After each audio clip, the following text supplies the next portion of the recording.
السلام علیکم ورحمت الله وبرکاته. محترم د عجوی خرما متعلق پوښتنه کړې ده چې دا په اسلام کې څومره قدر او ارزښت لري. محترم ابو هريره رضی الله تعالی عنہ فرمایي او رسول الله صلی الله علیه وسلم فرمایلی دي العجوه من الجنه وفيها شفاء. عجوه خرما د جنت په دې کې شفا ده د زهر او د سحر د پاره. نو کسار خطر شخوا او ودانې وي وخړل سي نو دغه انسان باندې په دغه ورځ کې سحر اثر نه وکړي او یا که د سحر اثرات په بدن کې و هغه به ووځي. سحر یعنې دا کوډي او تاویزان دا بد شیان چې پسې وي. او دغه رنګه د مدینې منورې وایي هره خرما رسول الله صلی الله علیه وسلم بارک وایي په هغه کې شفا شته، بلکې د مدینې منورې په ازغو کې لا شفا شته، ځکه رسول الله صلی الله علیه وسلم وایي د احد شنګشتیا واښه وخوري ولو که اژغي وي. علماء کرام فرمایي وایي مکة المکرمه الله جل جلاله انعام ورباندې وکړي، حجاجو وحجانو زائرینو ته یې زمزم ورکړل، او پر مدینې منورې الله انعام و فضل وکړي هغه حجانو زائرینو ته یې عجوه ورکړه. نو لکه څنګه چې زمزم په هر نیت وڅښي د هغه دپاره کافي و شافي علاج دي، نو دغه رنګه عجوه خرما چې هم په هر نیت باندې وخورو د هغه دپاره کافي و شافي علاج دي.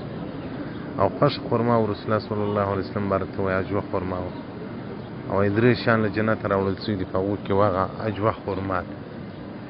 حدیث رقم 2066 صفحه 502 اتیا صحیح الترمذي جلد نمبر 3 باب نمبر 22. نو د مؤمنانو په کورو کې باید عجوه خرما پرته وي او زمزم اوبه پرتې وي. دا الله جل جلاله موږ ته یو غټ د برکت او د خیر شان راکړي دي. داسې خو مو اورېدلی دي چې آدم علیه السلام له جنت ورسره راوړله، داسې مو اورېدلی دي چې که په کور کې او کور کې جنیاتو پیرانان ګزاره نه شي کولی، او په کتاب کې مو نه دي لیدلي.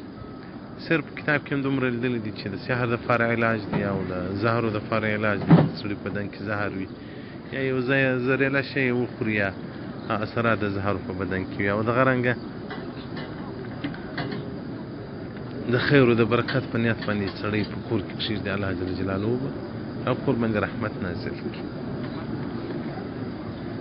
او اوس چې په دا مدینه منوره کې وینو د عجوه خرما مندکې دغه میده کړي یو قسم کپې ځینې جوړېږي وایي د شوګر دپاره د پلانکي شي دپاره پر لیکلي هم وي ډېرې فواید دي. شاید په نوي طب کې یا په تجربه سره به دا ثابت شوي چې د عجوه خرما مندک چې میده کې هغه د ډېرو علاجو دپاره به شفا وي، بلکې لازم به وي، ځکه رسول الله صلی الله علیه وسلم فيه شفاء، په دې کې شفا ده د زهرو دپاره د سحر. زهر و سحر هغه زهریله مرضي دي چې انسان وژني، نو د هغو دپاره شفا سوه هغه پښه کېږي، نو نور مرضونه به څنګه نه پښه کېږي. نو حجان او زائرین او عمریان مبارکان چې کورو ته ځي باید دوه شیان یوسي له سعودي څخه، زمزم یوسي عجوه یوسي. زموږ نو له دې خوا بکسونه ډک کړي را لړۍ او ککۍ ور وغورځي، بیا نو په میداني هوایي کې پر ایرپورټ باندې بره جنجال یې وزن یې ډېر کړي. زمزم او عجوه یوسي او د هر مؤمن په کور کې باید عجوه او زمزم پروت وي. داسې کورونه شته دلې په مدینة المنوره کې هم په مکة المکرمه کې هم چې اوس ورسې ورته یو غړپ زمزم اوبه راکړه دوی به یې نسته تمامې سوي دي.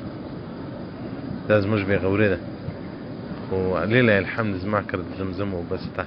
چې هر وخت یو څوک راسي چې وایي د زمزم اوبه راکړه زه بې ورته ږدم، که یو عجوه خرما راکړه زه بې ورته ږدم، که یو سرکه راکړه زه بې ورته ږدم، که یو زیتون راکړه زه بې ورته ږدم، که یو سودا راکړه زه بې ورته ږدم، عسل. دا ټول هغه څه دي چې باید د مؤمنانو په کور کې زمزم، عجوه خرما، عسل، زیتون، کلنجي هغه حبة سودا موږ ورته وایو په عربي کې، دغه بل چې شو عسل، دا باید د مؤمنانو په کور کې پراته وي. زموږ په کورو کې خو اوس ډسپرین و نوالجین و پلانکۍ ګولۍ پرتې دي، زمزم پوښتنه وکړې نسته. دا بعضې وخت یو څوک راسي چارج غواړي ځان دا د زمزم په اوبو کې خوره دی ګوري وایي نو زمزم نسته، بیا نو زمزم هم زه پسې ورکړه او کور مو ښه روپۍ به جیبو کې اچوي، په کورو کې ږدي زمزم نه ږدي. نو زمزم دومره وڅښئ چې بدن مو ټول زمزم جوړ شي.